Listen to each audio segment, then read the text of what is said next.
buenas noches, televidentes del Caribe colombiano. Estamos en Consultorio Jurídico, programa de opinión de todos los lunes a las 10 de la noche. Tenemos un invitado muy especial que mi compañero Víctor Julio Díaz va a presentar. Víctor Julio, muy buenas noches. Buenas noches, Humberto. Buenas noches, televidente. El invitado que hoy nos acompaña no necesita presentación. Fue codirector del Banco de la República y actualmente es el rector de la Universidad del Norte, Adolfo Meisel Roca. Doctor Meisel, bienvenidos. Gracias por aceptar nuestra invitación. Muchas gracias a ustedes por invitarme a este programa. Es un placer estar aquí. Doctor Meisel, usted en los cargos que ha desempeñado, conocedor del país, conocedor de la región Caribe, ¿a qué atribuye usted el atraso que tiene la costa Caribe respecto al resto del país? Hay profundas causas históricas, geográficas, de economía política que se han ido conjugando a lo largo del tiempo. Pero lo voy a poner de una manera muy sintética. Uno, las instituciones, como la manera en que se organiza la sociedad. Esta es una sociedad que fue muy desigual en el periodo colonial. Grandes haciendas y puertos prósperos, con un campesinado empobrecido que no tenía la tierra, el latifundio ganadero. Y esclavitud, no en unos volúmenes enormes, sobre todo una esclavitud urbana, pero uno podría decir que el legado de la colonia a la costa fue la hacienda ganadera y un campesinado sin tierra. Luego habría que mostrar que las tierras del Caribe colombiano son semiáridas y áridas en La Guajira y en otras zonas. Entonces esa semiaridez y aridez hace que la productividad del sector agropecuario sea más limitada. Luego, el hecho de haber estado, de tener el país un centralismo muy grande, ha perjudicado el desarrollo de la costa vía políticas económicas que no nos han favorecido. El rezago del cual la costa no se ha podido recuperar porque tenemos, digamos, una brecha social y económica muy grande con relación al interior del país. Hago este planteamiento para hablar del situado fiscal y las transferencias. Y una consecuencia del centralismo político y económico es que la costa, al ser más débil políticamente, influía poco en el gobierno central, no tenía control del presupuesto y las grandes inversiones en infraestructura y en educación se hicieron en el interior del país. Eso amplió esa brecha. Entonces, estamos todavía en esa lucha. Pero, doctor Meisel, la costa tiene más del 20% de injerencia en el presupuesto nacional, en la población nacional. Sin embargo, no vemos que esa representación se refleje a nivel nacional con ministerios que se llaman ministerios con chequera. Y desde hace más de 100 años no tenemos un ministro de Hacienda que pueda velar por los intereses de la costa. ¿A qué cree usted que se debe que no le hayan dado la representación adecuada a la costa en esos ministerios importantes? Y antes de contestar, agregaría algo muy importante. Hace más de 100 años no hay un presidente costeño. El último presidente costeño fue Rafael Núñez, quien murió siendo presidente en 1894. Más de 100 años sin presidente costeño. Hay una falla clara del liderazgo costeño, por dos razones. Hay una estructural, y es que esta es una región más pobre, y al ser una región más pobre, cuenta con menos recursos en capital humano, en capacidad organizativa, en instituciones que sirvan para ejercer influencia. Pero también ha habido una falla de nuestra dirigencia en no unirse en torno a unos intereses claros, en que ha sido golpeada por fenómenos como la corrupción, que le quitan legitimidad y por lo tanto capacidad para influir. Y bueno, además los grandes latifundios, que en todo el país hay grandes latifundios, pero en la costa parece que es más marcado. Sí, lo que pasa es que esta es una región de ganadería extensiva y tiene que ser extensiva. Pero esos grandes latifundios no son unidades de producción grandes comparado con, por ejemplo, una fábrica. Una fábrica uno la ve que es una manzana, pero la inversión que hay en esa manzana en capital es enorme. En cambio uno ve 1000 hectáreas y la inversión en capital no es tan grande. Igual el número de trabajadores es muy reducido. Y muy pocos trabajadores, por supuesto. Y muy poco que pueden vivir bien. Vive bien el ganadero, el dueño de la hacienda, pero los trabajadores ganan muy poco. Pero bueno, llama la atención la respuesta, Víctor Julio, del doctor Meisel, en el sentido de que la región debe ser de ganadería extensiva. ¿Por qué? Bueno, porque es lo que da la tierra. Hay analistas que a veces dicen, ¿por qué no hacen en la costa Caribe una ganadería como el Valle de Ubaté, donde hay tantas vacas, más vacas y sacan leche? Sí, pero es que si traemos el ganado Holstein aquí, dura unas pocas horas antes de que se deshidrate. Tenemos que tener nuestro ganadito criollo o cebú o romo sinuano que están adaptados al trópico ardiente y que son los que sobreviven con dificultad en este trópico y por lo tanto, y que son ganados que no son de alto rendimiento en materia de carne ni de leche. Bueno, y además no tenemos compensación. El Estado no considera el asunto climático y estandariza para todos como la educación hasta más recientes tiempos. El nivel de educación o lo que establecían los códigos, los lineamientos educativos eran los mismos. Entonces creo que tenemos esos niveles de desigualdad también. Pues en el primer trabajo que yo tuve en mi vida, que fui director de ICETEX en Bolívar, nunca se me olvida la primera vez que yo fui a Palenque. Yo tendría unos 23 años, y entré al colegio y eran unos muchachitos empapados en sudor, sudando, porque tenían un colegio construido por el Instituto de Construcciones Escolares que había en esa época, que hacía el mismo diseño para Boyacá que para Tunja que para Palenque. Entonces esos pobres muchachos en Palenque, eso no tenía casi ventana y se estaban zancochando. Nunca se me olvida eso, esos muchachos bañados en sudor.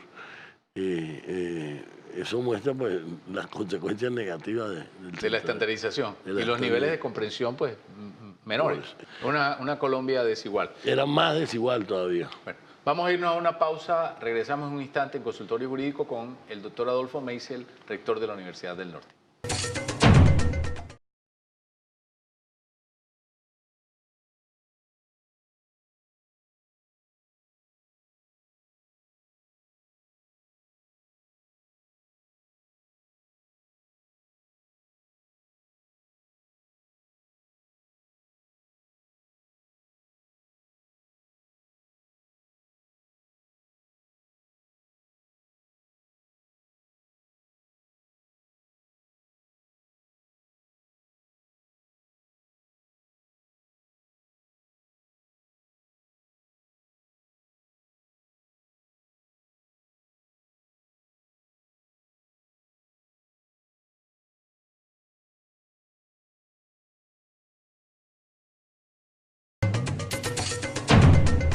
Muy bien, regresamos a Consultorio Jurídico. Recuerden que este programa de opinión lo puede ver también en nuestro canal de YouTube.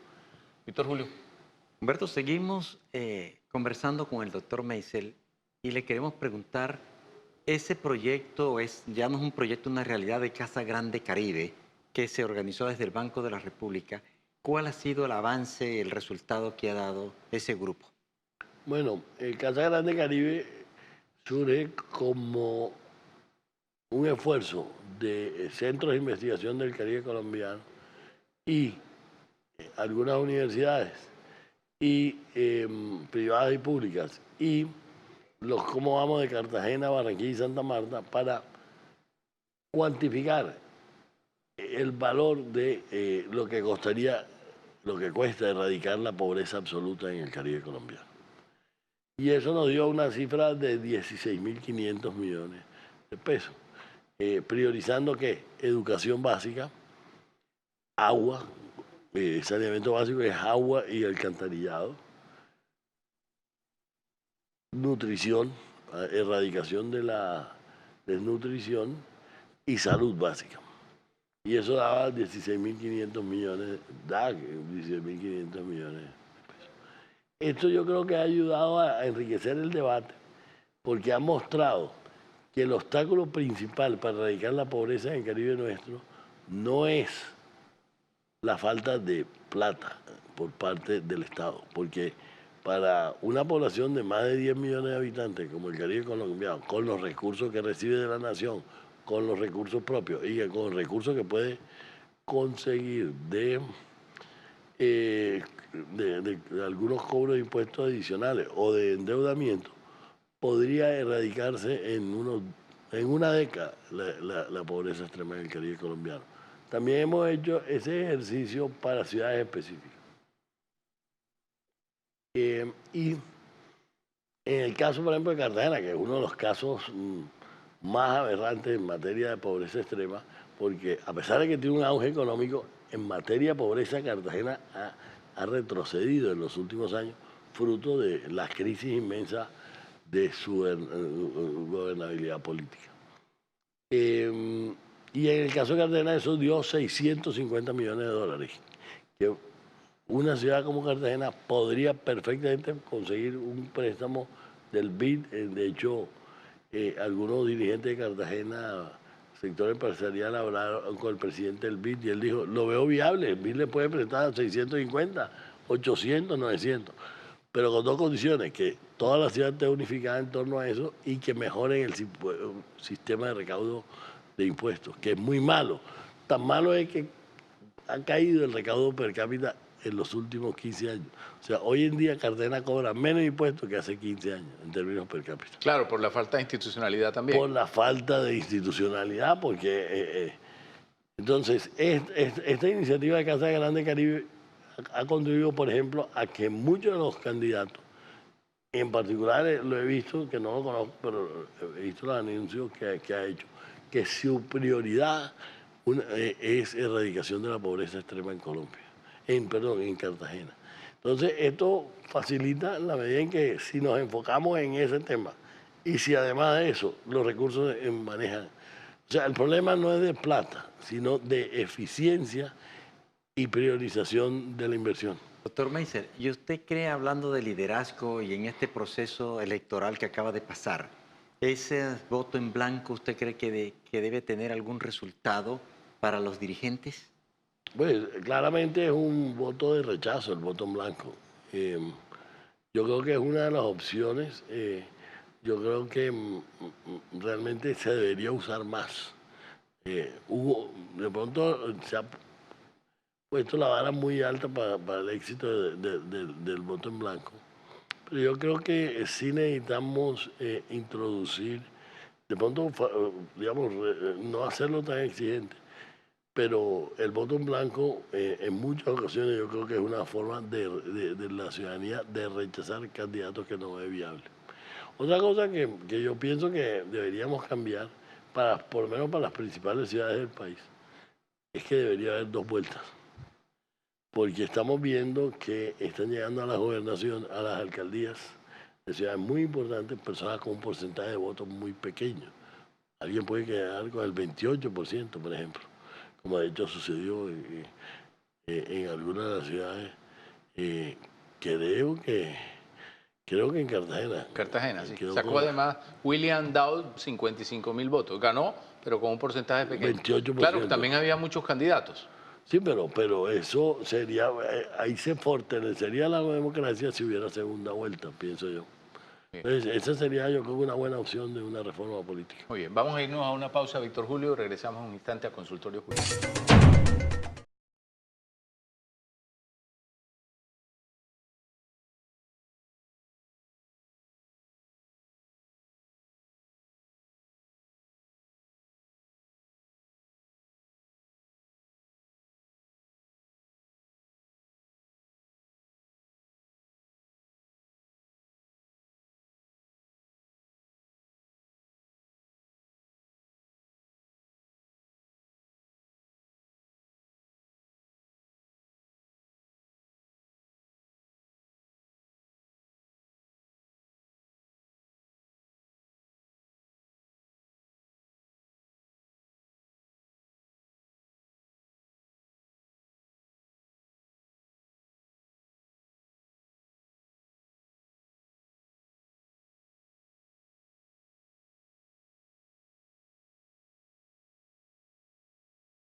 Bien, regresamos a Consultorio Jurídico con el rector de la Universidad del Norte, Adolfo Meisel Roca. Doctor Meisel, en todo este proceso que estamos viviendo, la educación juega un papel muy importante. Usted como rector de la Universidad del Norte y en este proceso de Pilo Paga, ¿cómo se contribuye con el desarrollo de la región? Bueno, primero quisiera señalar que la universidad en Colombia que tiene más estudiantes es Serpilo Paga, que es el programa de beca del gobierno nacional y que ahora se llama Generación E, donde el gobierno nacional le paga a las universidades por la matrícula de estos estudiantes y además les da unos recursos para su mantenimiento, para su, digamos, para sostenerse. La Universidad del Norte es la que tiene más en Colombia. Ninguna otra universidad tiene tanto. Tenemos 4.050 estudiantes de generación E más Serpilo, que son más o menos el 32% de nuestra, un poco más del 32% de nuestros estudiantes. O sea, 1 de cada 3 estudiantes nuestros hoy en día es becario. De ese programa, tenemos becarios del programa de las empresas privadas.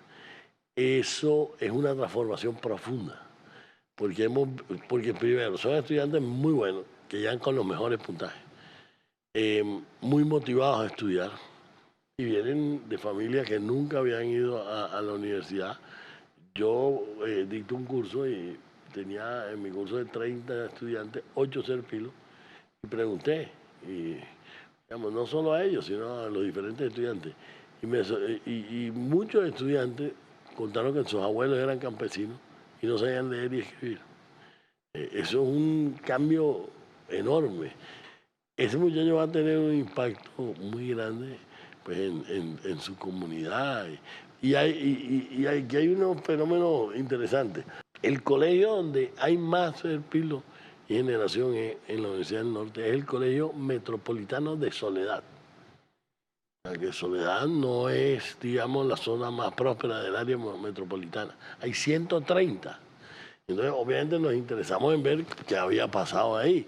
Y ahí el fenómeno fue que cuando los primeros estudiantes metropolitanos se ganaron la beca para estudiar en la Universidad del Norte, Los otros se esforzaron. los otros dijeron, entonces esos pelados estudian, se esfuerzan y muchos se esforzaron. Bueno, se nos acabó el tiempo, pero voy a permitirme hacer una última pregunta, porque hace unos meses, y creo que fue su primer discurso como rector, escuché en el aula máxima de la universidad el discurso con los graduandos.